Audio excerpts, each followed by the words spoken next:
সুন্দরবন বিশ্বের বৃহত্তম ম্যানগ্রোভ বন। যেখানে রয়্যাল বেঙ্গল টাইগারের ভয়, সেখানে আরেক ভয় আছে, পেত্নীর। গ্রামের লোকজন বলে বাঘে খেলে রেহাই মেলে, কিন্তু পেত্নীর হাত থেকে নয়। 1982 সালের কথা। সুন্দরবনের ভিতরে কালাদ্বীপ নামে একটা ছোট দ্বীপ ছিল, যেখানে একটা কুঁড়েঘরে বাস করত মায়া নামের এক বিধবা। লোকেরা বলতো সে ডাইনি। কারো ফসল নষ্ট হলে, কেউ জ্বরে পড়লে, দোষ পড়ত মায়ার ওপর। এক রাতে একদল লোক গিয়ে তাকে পুড়িয়ে মারে। মৃত্যুর আগে মায়ার মুখে ছিল একটিই কথা, এই বনে আর কেউ শান্তিতে থাকবে না, আমি ফিরব। 2024 সালে একদল গবেষক সুন্দরবনের প্রাণীবৈচিত্র্য নিয়ে ডকুমেন্টারি করতে আসে। দলের মধ্যে ছিল রুদ্র নেতা, নীনা প্রাণীবিদ, তন্ময় ক্যামেরাম্যান, জুয়েল স্থানীয় গাইড। তারা কালাদ্বীপে ক্যাম্প করে। রাত বাড়তেই ঘটতে থাকে অদ্ভুত ঘটনা। ক্যামেরার ব্যাটারি নিজে নিজে শেষ হয়ে যায়, তন্ময়ের ঘরে বালিশের নিচে ভেজা চুল, আর মাঝরাতে শুনতে পাওয়া যায় এক নারীর কান্নার শব্দ। এক রাতে নীনার শরীরে আচমকা পায়রার আঁচড়ের মতো দাগ পড়ে। সে জেগে উঠে দেখে এক সাদা শাড়ি পরা নারী দূরে দাঁড়িয়ে, চোখ দুটো লাল, পা নেই, আর বাতাসে চুল উড়ছে। পেত্নী বলল, তোমরা চলে যাও, এই বন আমার। রুদ্র ভয় না পেয়ে ড্রোন উড়িয়ে দেখতে চায় সব। কিন্তু পরদিন সকালে রুদ্রকে খুঁজে পাওয়া গেল না, শুধু রক্তে ভেজা তার ক্যামেরা।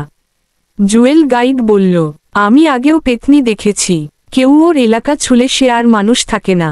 তারা পালানোর চেষ্টা করে, কিন্তু জোয়ারে নৌকা ভেসে যায়। নীনা পেত্নীর ছায়া দেখে জ্ঞান হারায়। তন্ময় একা বাঁচতে পারে, কিন্তু তার শরীরেও পড়েছিল সেই আঁচড়। তন্ময় এখনও বাঁচে, কিন্তু প্রতি পূর্ণিমায় সে শুনতে পায়, এই বন আমার, কেউ বাঁচবে না। সুন্দরবন বিশ্বের বৃহত্তম ম্যানগ্রোভ বন। যেখানে রয়্যাল বেঙ্গল টাইগারের ভয়, সেখানে আরেক ভয় আছে, পেত্নীর। গ্রামের লোকজন বলে বাঘে খেলে রেহাই মেলে, কিন্তু পেত্নীর হাত থেকে নয়। 1982 সালের কথা। সুন্দরবনের ভিতরে কালাদ্বীপ নামে একটা ছোট দ্বীপ ছিল, যেখানে একটা কুঁড়েঘরে বাস করত মায়া নামের এক বিধবা। লোকেরা বলতো সে ডাইনি।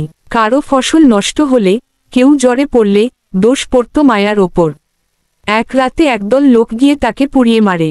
মৃত্যুর আগে মায়ার মুখে ছিল একটিই কথা, এই বনে আর কেউ শান্তিতে থাকবে না, আমি ফিরব। 2024 সালে একদল গবেষক সুন্দরবনের প্রাণীবৈচিত্র্য নিয়ে ডকুমেন্টারি করতে আসে। দলের মধ্যে ছিল রুদ্র নেতা, নীনা প্রাণীবিদ, তন্ময় ক্যামেরাম্যান, জুয়েল স্থানীয় গাইড।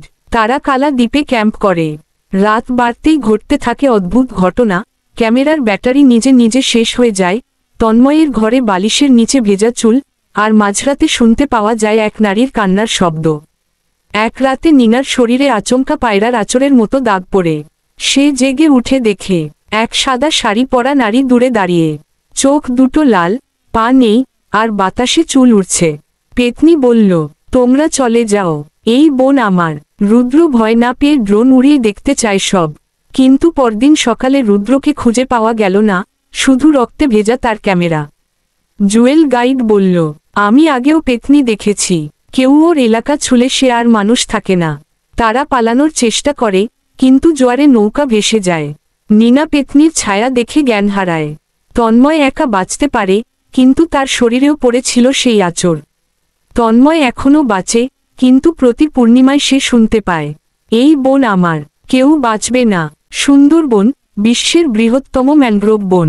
যেখানে রয়্যাল বেঙ্গল টাইগারের ভয়, সেখানে আরেক ভয় আছে, পেত্নীর। গ্রামের লোকজন বলে বাঘে খেলে রেহাই মেলে, কিন্তু পেত্নীর হাত থেকে নয়। 1982 সালের কথা। সুন্দরবনের ভিতরে কালাদ্বীপ নামে একটা ছোট দ্বীপ ছিল, যেখানে একটা কুঁড়েঘরে বাস করত মায়া নামের এক বিধবা। লোকেরা বলতো সে ডাইনি। কারো ফসল নষ্ট হলে, কেউ জ্বরে পড়লে, দোষ পড়ত মায়ার ওপর। এক রাতে একদল লোক গিয়ে তাকে পুড়িয়ে মারে। মৃত্যুর আগে মায়ার মুখে ছিল একটিই কথা, এই বনে আর কেউ শান্তিতে থাকবে না, আমি ফিরব। 2024 সালে একদল গবেষক সুন্দরবনের প্রাণীবৈচিত্র্য নিয়ে ডকুমেন্টারি করতে আসে। দলের মধ্যে ছিল রুদ্র নেতা, নীনা প্রাণীবিদ, তন্ময় ক্যামেরাম্যান, জুয়েল স্থানীয় গাইড। তারা কালাদ্বীপে ক্যাম্প করে। রাত বাড়তেই ঘটতে থাকে অদ্ভুত ঘটনা। ক্যামেরার ব্যাটারি নিজে নিজে শেষ হয়ে যায়, তন্ময়ের ঘরে বালিশের নিচে ভেজা চুল, আর মাঝরাতে শুনতে পাওয়া যায় এক নারীর কান্নার শব্দ। এক রাতে নিনার শরীরে আচমকা পায়রার আঁচড়ের মতো দাগ পড়ে। সে জেগে উঠে দেখে এক সাদা শাড়ি পরা নারী দূরে দাঁড়িয়ে, চোখ দুটো লাল, পা নেই, আর বাতাসে চুল উড়ছে। পেতনি বলল, তোমরা চলে যাও, এই বোন আমার। রুদ্র ভয় না পেয়ে ড্রোন উড়িয়ে দেখতে চায় সব, কিন্তু পরদিন সকালে রুদ্রকে খুঁজে পাওয়া গেল না, শুধু রক্তে ভেজা তার ক্যামেরা। জুয়েল গাইড বলল, আমি আগেও পেতনি দেখেছি, কেউ ওর এলাকা ছুলে সে আর মানুষ থাকে না। তারা পালানোর চেষ্টা করে, কিন্তু জোয়ারে নৌকা ভেসে যায়। নিনা পেতনির ছায়া দেখে জ্ঞান হারায়। তন্ময় একা বাঁচতে পারে, কিন্তু তার শরীরেও পড়েছিল সেই আঁচড়। তন্ময় এখনও বাঁচে, কিন্তু প্রতি পূর্ণিমায় সে শুনতে পায়, এই বোন আমার, কেউ বাঁচবে না।